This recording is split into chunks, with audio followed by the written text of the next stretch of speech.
Hey everybody, welcome to Prairie. Tom Britt is part of our Pictures Live Fridays, and today we have they had a big announcement this week here at Prairie. I got Norman Burns, the CEO of Prairie, so thanks for having me out. Well, thanks for being here, Tom. Also the co-owners of the Ritz Charles over in Carmel. I got Bill Nicholls and Mark Safranek.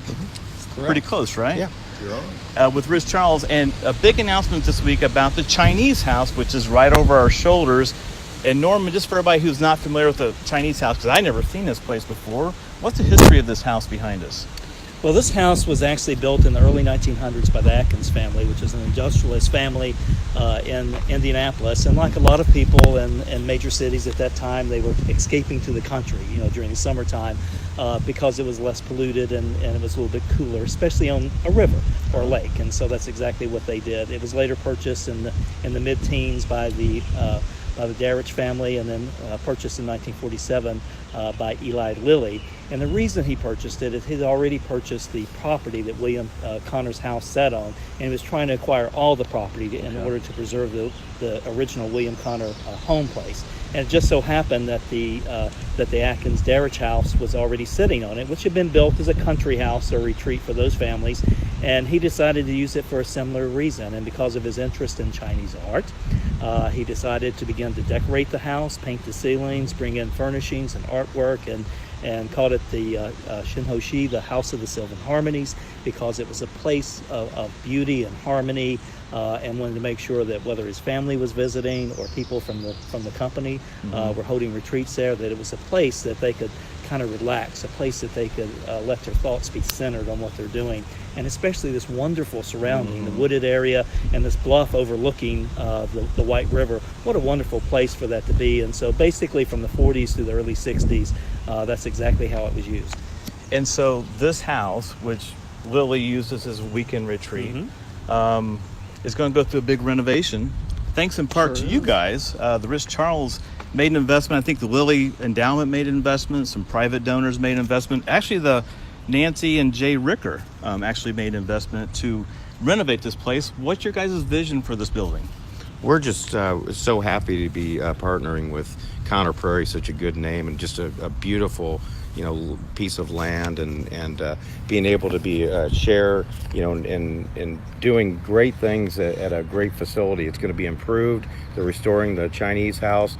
There's going to be a pavilion built next to and on the back that overlooks the White River. I mean, we couldn't have a better setting for an event, fundraisers, galas, wedding receptions, any event of that type, and we're just blessed to be a part of it. And Bill, you guys provide catering for Prairie, a bunch of other facilities in town. You guys have a great brand name, I think, probably one of the best in the catering business. For sure. What does this give you in your arsenal, in your portfolio of places to have cool events? Where's this rank, and where's it going to be? I mean, once and I don't know how many shots we'll do of the backside today of the river, but once you have the ability to see the wooded, the very secluded wooded, the river, I mean, this is an extremely unique venue. And yes, we're blessed with a lot of venues, but we have purposely kind of targeted to keep a distinction or a differentiation between them so that we, to our consumers and to the entire community, have those different options.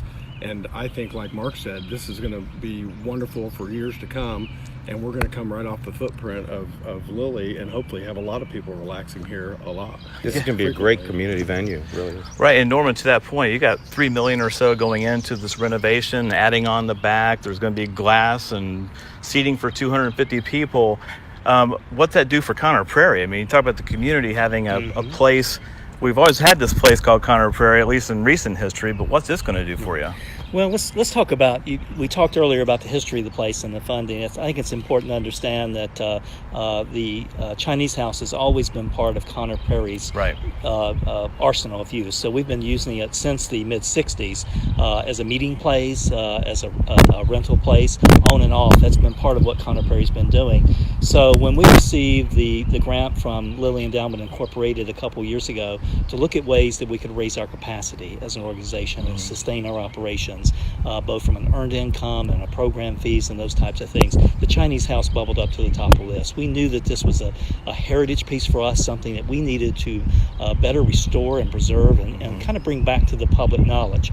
Now, while this is not going to be open to the public for tours, it is going to be available much more, and obviously a heightened awareness of the history of this place, and especially with this partnership. So we did private fundraising. We were going to be restoring and using this facility whether or not we entered into a partnership with someone like Ritz-Charles or not. It just so happened that it's kind of the alignment of the planets, if you will, that what they were looking for is a community asset, and what we needed to do was the perfect marriage. And I think this partnership and how we're going to be able to use our funds to basically preserve and restore and do things with the Chinese house, and having Ritz-Charles involved with us to build the Bluffs, which is a new pavilion that will seat 250. Now that's 250 in the pavilion. We're actually going to close in the back porch, and it's going to be a 4-season porch, so we have the capacity in a Chinese house to season all year long have 65 people. Oh, wow. So this will be a complimentary venue of those 250 seated in the banquet hall,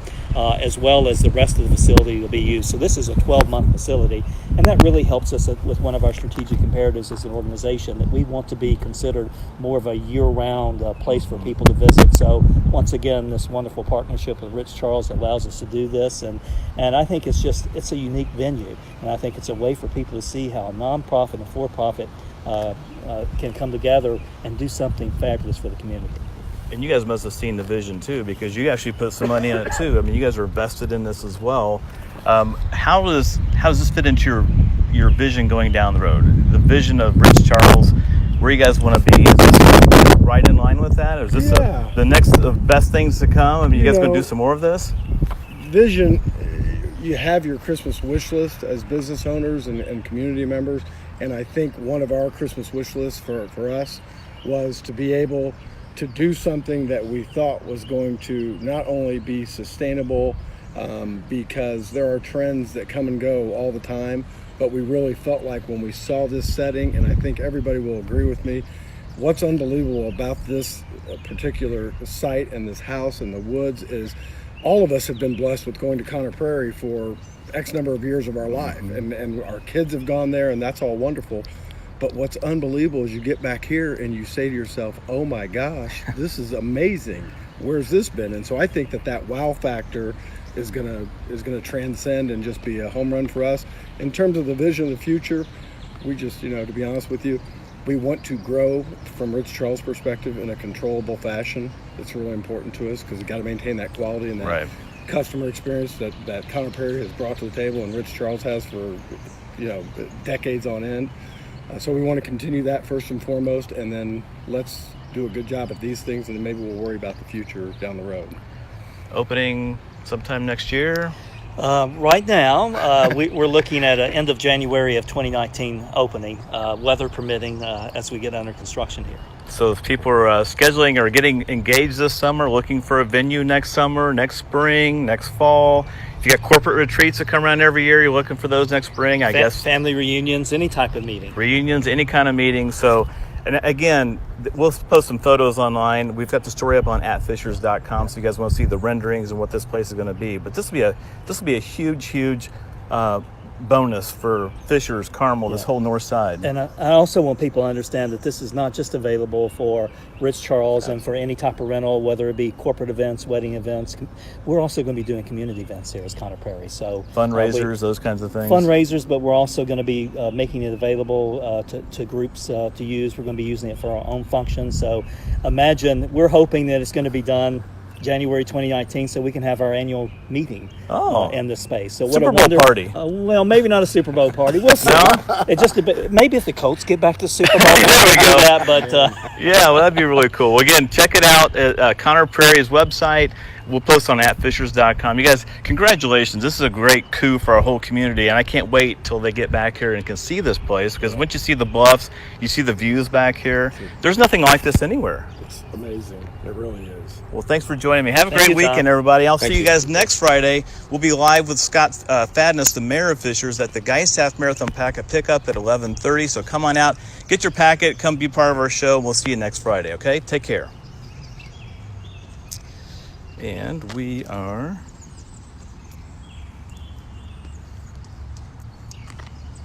her off. Pretty slick. Mm-hmm. Nice. Real slick. We got the birds chirping for Got you. the birds. We got everything We else got someone firing off the firearm at